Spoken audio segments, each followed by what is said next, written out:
નમસ્કાર દર્શક મિત્રો, હું છું એન્કર અર્પિતા પટેલ. આપ જોઈ રહ્યા છો CZ24 ઇન્ડિયા ન્યૂઝ. સમાચાર મળી રહ્યા છે દાહોદ જિલ્લાથી.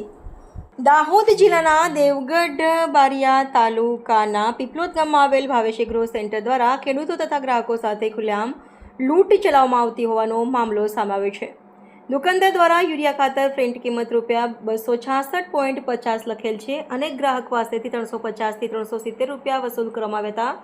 આ દુકાનદારે એક થેલી દીઠ 1000 રૂપિયા ઉગાડી લૂંટ ચલાવી જંતુનાશક દવાઓ, આયુર્વેદિક બિયારણ, રાસાયણિક ખાતરો તથા ખેતી ઉપયોગ અને અન્ય સામાન્ય ખેડૂતોને કાયદા મુજબની કિંમતે બદલે ઊંચા ભાવેથી વેચવામાં આવતા હોવાની માહિતી મળી. આ મામલે સ્થાનિક ખેડૂતોમાં ભારે નારાજગી ફેલાઈ છે.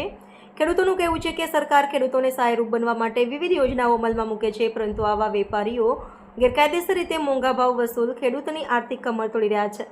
સંબંધિત અધિકારીઓને તાત્કાલિક કાર્યવાહી કરી ખેડૂતોને ન્યાય મળે અને આવા ગેરવહીવટ કરનાર વેપારીઓ પર કડકમાં કડક પગલાં લેવાય તેવી ખેડૂતો તથા ગ્રામજનો દ્વારા માંગ કરવામાં આવી છે.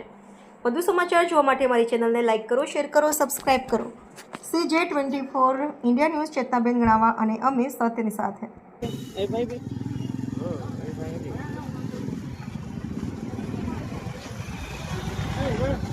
કાકા હું ભાવ લાવ્યા? હે 370. કયા ગામના છો?